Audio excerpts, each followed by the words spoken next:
Hello प्यारे बच्चों, कल हम लोगों ने रासायनिक संयोग का नियम इस अध्याय पर डिस्कशन किया था। आज से एक नया अध्याय हम लोग शुरू करेंगे अपने एग्रीकल्चरल केमिस्ट्री में ही।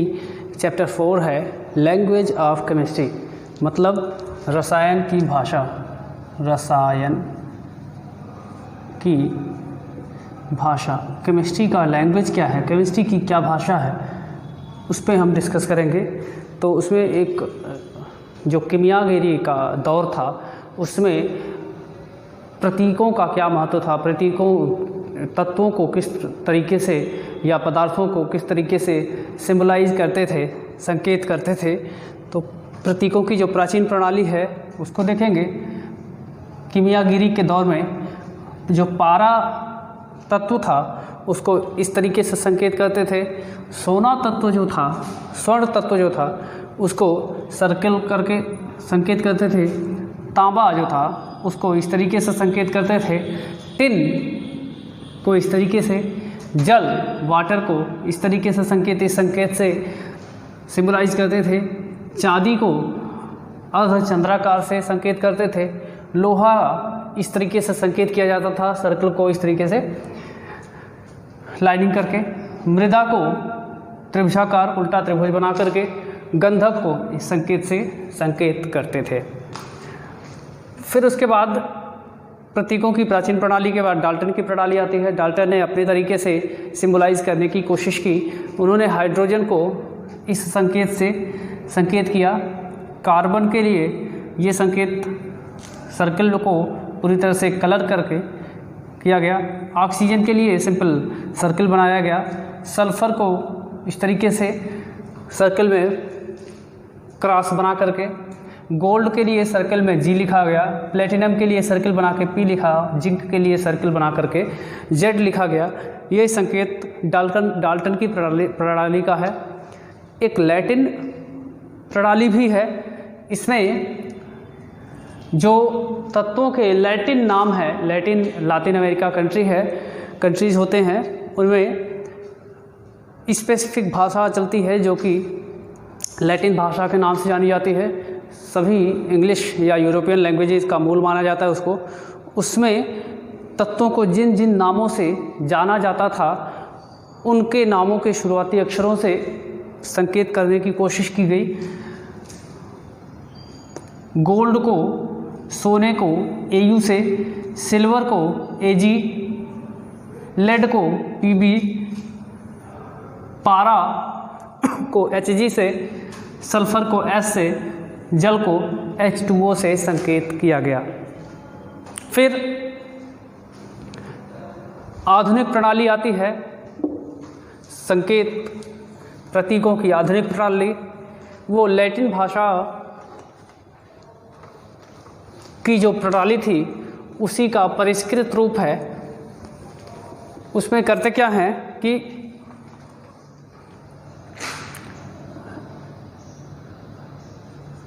प्रतीकों की आधुनिक प्रणाली, जिसमें आजकल हम लोग किसी तत्व को संकेत करते हैं। कुछ उदाहरण पहले देख लें हम लोग।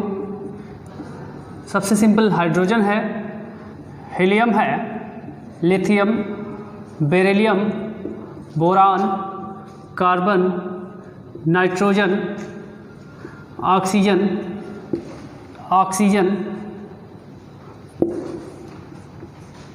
Fluorine, sodium, magnesium, aluminium, silicon, phosphorus, sulphur, chlorine, calcium, scandium, titanium, vanadium, chromium, manganese, iron, cobalt, nickel,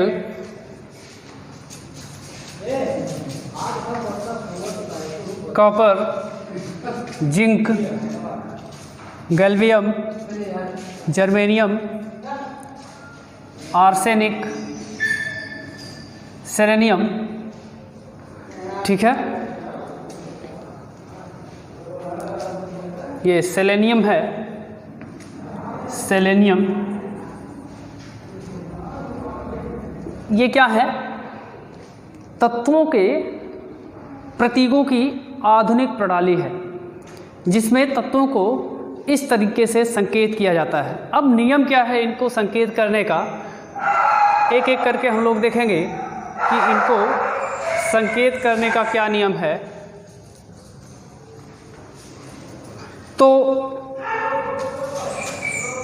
जो आपका तत्व है,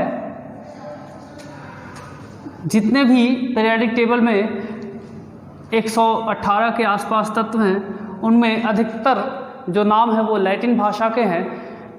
लैटिन भाषा का जो नाम होता है उसके शुरुआती अक्षर हो, हालांकि लिखा तो इंग्लिश में ही, इंग्लिश माध्यम में ही जाता है वो। तो तत्व के नाम का पहला अक्षर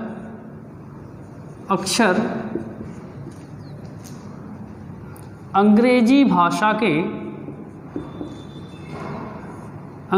के बड़े अक्षर यानी कैपिटल लेटर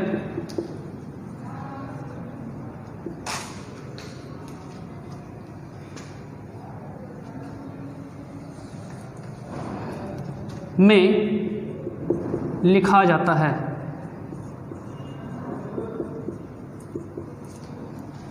ठीक है, कैपिटल लेटर मतलब छापे का बड़ा अक्षर जो होता है वह कैपिटल लेटर, उस कैपिटल लेटर में हाइड्रोजन तत्वों का जो संकेत है वह किया जाता है। ऑक्सीजन है, नाइट्रोजन है, कार्बन है, यट्रियम है। ठीक है, ये सभी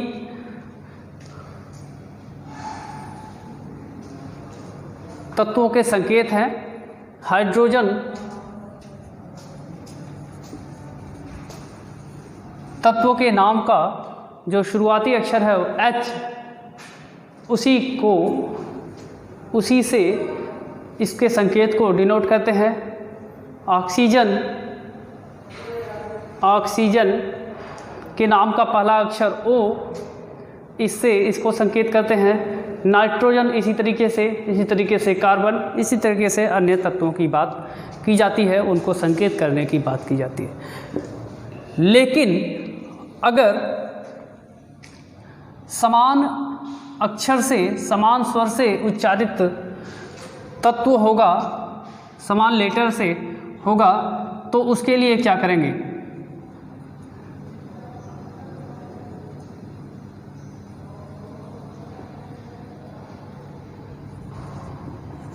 संकेत प्रणाली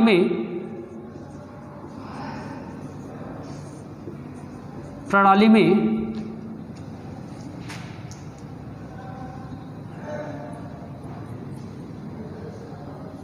समान उच्चारित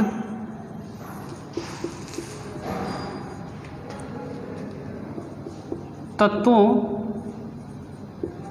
के लिए क्या किया जाता है? जो शुरुआत में जैसे कार्बन है, कार्बन, कैल्शियम है, कैल्शियम, कैल्शियम, ठीक है। क्रोमियम है, कैल्शियम, क्रोमियम,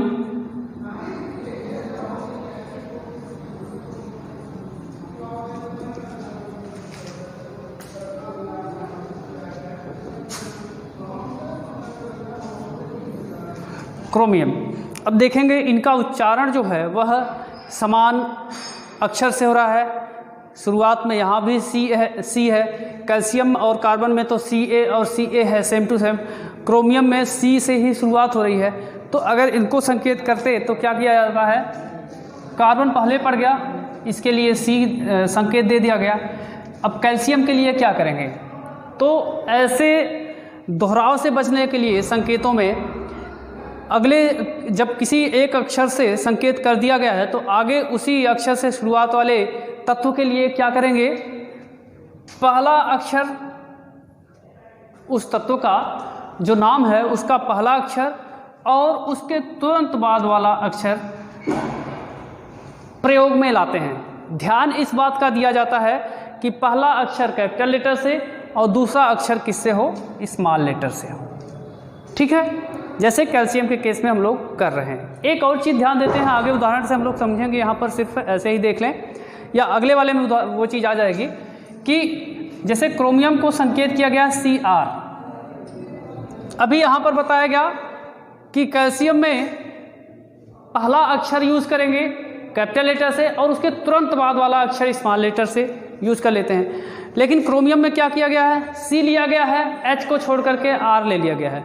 तो ऐसा इसलिए करते हैं कि या तो आप तुरंत बाद वाला अक्षर यूज़ कर लीजिए या फिर ऐसा उच्चारण का शब्द उच्चारण का ऐसा अक्षर यूज़ करिए जिसमें कि एम्फेसाइज हो रहा हो, जिसमें कि प्रभावी ढंग से उच्चारण में जिस अक्षर का उपयोग हो रहा हो। जैसे क्रोमियम में R जो र बोला जा रहा है, क्रोमियम, वहाँ पर C के बाद र का महत्व ज़्यादा दिख रहा है, इसलिए हम लोगों ने क्या कर लिया, Cr लिख लिया। तो दोहराव से बचने के लिए कि समान अक्षर का दोहराव ना हो, उसके लिए तुरंत बाद वाला अक्षर यूज़ कर सकते हैं या फिर जो एम्फेसाइज हो रहा हो, जो लेटर एम्फेसाइज कर रहा हो, उसका यूज़ हम लोग करते हैं। ठीक है, ये नियम हो गए।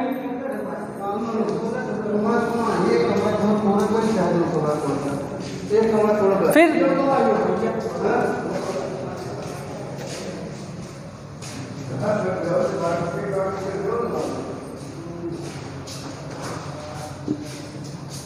सूत्र की बात करेंगे, सूत्रों की बात करें,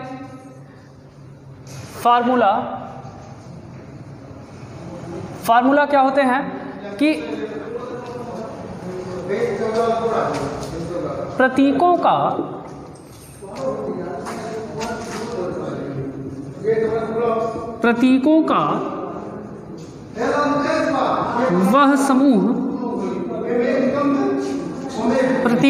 वह समूह जो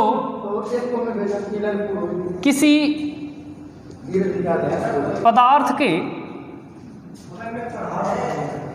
अणु को प्रदर्शित करता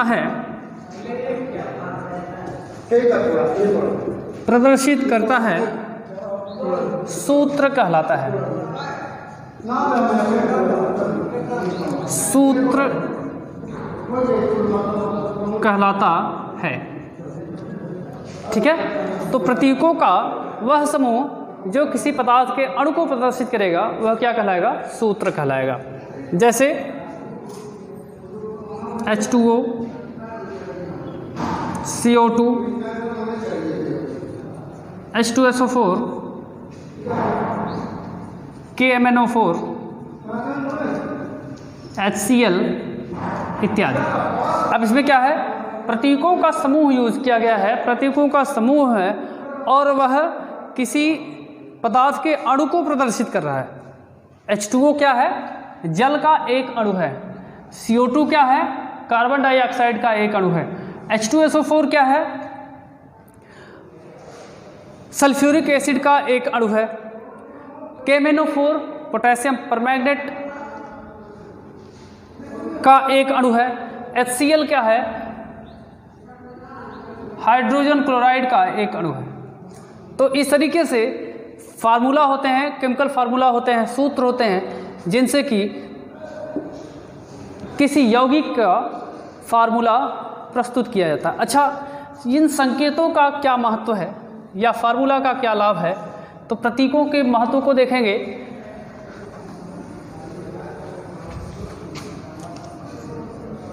प्रतीकों का महत्व। इंपॉर्टेंस क्या है प्रतीकों का? जब किसी भी पदार्थ को उच्चारित किया जाता है तो उसमें ढेर सारे स्पेलिंग्स होते हैं, ढेर सारे नाम होते हैं उसको। जैसे हम लोगों को केमिकल रिएक्शंस कराने होते तो हम लोग क्या लिखते हैं? जल, क्लोरीन, और लिखते प्रोडक्ट के रूप में क्लोरिक अम्ल। इतनी बड़ी चीज़ें लिखते हैं हम लोग। हिंदी में लिख रहे हैं, इंग्लिश में लिखते हैं तो भी वैसे ही लिखा जाता। जब हम लोगों ने संकेत बना लिया कि जल में 2 परमाणु हाइड्रोजन, 1 परमाणु ऑक्सीजन होते हैं, तो हम लोगों ने इसको संकेत में H2O लिख दिया, क्लोरीन के लिए Cl2 लिख लिया और हाइड्रोक्लोरिक अम्ल के लिए HCl लिख लिया।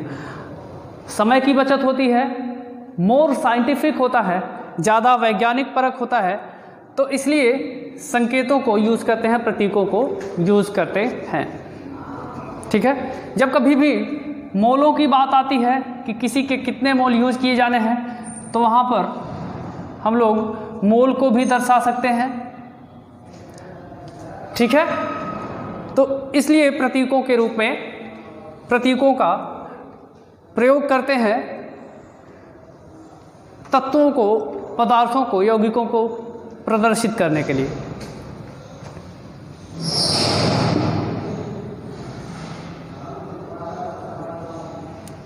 सूत्र लिखने के क्या फायदे हैं? सूत्र को लिखने से यह पता चल जाता है कि किसी पदार्थ या यौगिक में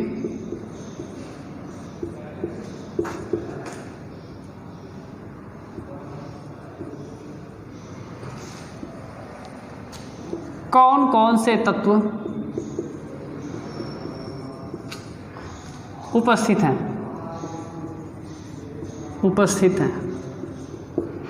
इवन तत्वों की संख्या भी पता चल जाती है, कितनी संख्या में कौन से तत्व उपस्थित हैं, ये भी हम लोगों को ज्ञात हो पाता है। जैसे K2Cr2O7 एक कंपाउंड है, इसमें किसी ये यौगिक का सूत्र लिखा हुआ है K2Cr2O7, पोटेशियम डाइक्रोमेट है। अब सिर्फ पोटेशियम डाइक्रोमेट बोल देने से नहीं पता चल पाता कि कौन कौन से तत्व कितने अनुपात में या फिर कितनी संख्या में उपस्थित हैं। लेकिन जब हम लोगों ने सूत्र लिख दिया तो हम लोगों को पता चल गया कि पोटेशियम का 2 परमाणु, क्रोमियम का 2 परमाणु और ऑक्सीजन का 7 परमाणु इस तत्व के एक अणु में उपस्थित है। ठीक है, एक चीज़ पता चली। दूसरा, अणुभार पता चल जाता है कि अमुक यौगिक का अणुभार क्या है। यौगिक का अणुभार पता चलता है, ज्ञात होता है। सूत्रों से यौगिक का अणुभार ज्ञात हो जाता है। H2O सिंपल सा यौगिक है, इसका अणुभार कितना है कैसे पता करेंगे? हाइड्रोजन का परमाणु द्रव्यमान हम लोगों को पता है 1 होता है और ऑक्सीजन का परमाणु द्रव्यमान 16 होता है। हाइड्रोजन के 2 या इस तरीके से ही लिखें, हाइड्रोजन के 2 परमाणु उपस्थित हैं तो 1 परमाणु का 1 तो 2 परमाणु के परमाणु द्रव्यमान 2 और ऑक्सीजन का 16, तो टोटल हो जाएगा 18। H2O के एक अणु का जो अणुभार है, अणुभार या आणविक द्रव्यमान ये कितना है? 18 है। ठीक है। एक और चीज़ हम लोग ज्ञात कर सकते हैं कि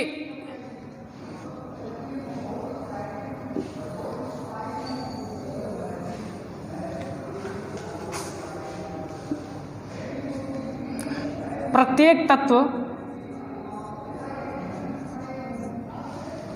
तत्व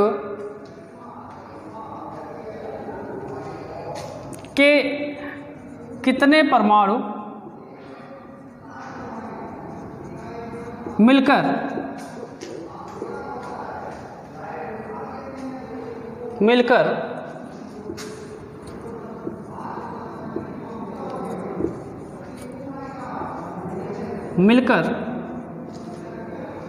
यौगिक का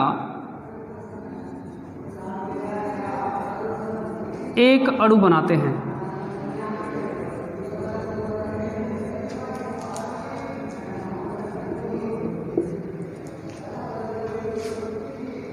ठीक है, प्रत्येक तत्व के कितने परमाणु मिलकर यौगिक का एक अणु बनाते हैं, संख्या पता चल जाएगी। एक अन्य चीज हम लोगों को ज्ञात हो सकती है कि यौगिक का अणुभार कितना है, अणुभार ज्ञात हो सकता है। और यदि यौगिक गैस है, यदि यौगिक गैस है तो उसके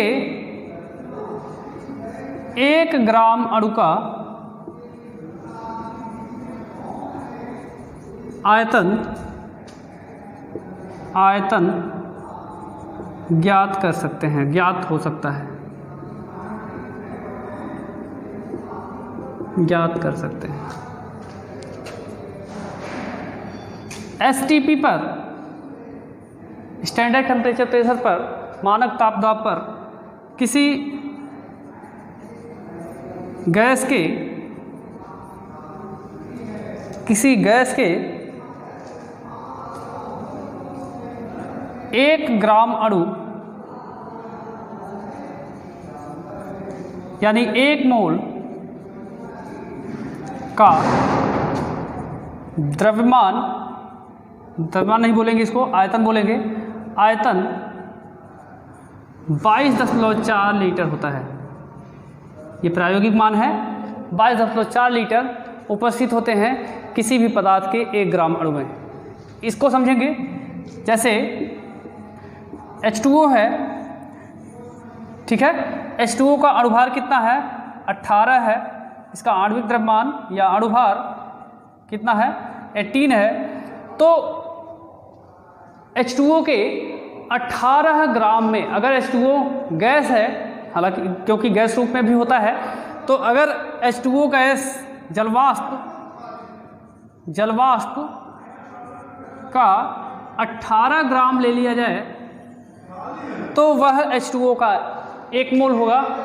पहली बात तो 18 ग्राम बराबर 1 मोल H2O होगा, और इस 18 ग्राम का जो आयतन होगा वह कितना होगा, 22.4 लीटर। एक और उदाहरण से समझे, HCl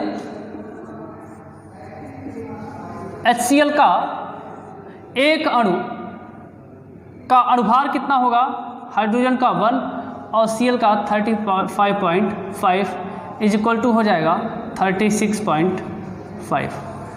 तो HCl का जो 36.5 ग्राम होगा वह इसका 1 ग्राम अणु होगा, ठीक है, ग्राम अणु कहलाएगा इसका। और इसका जो आयतन होगा, आयतन 22.4 लीटर होगा, 4 लीटर, 22.4 लीटर, ठीक है। कैसे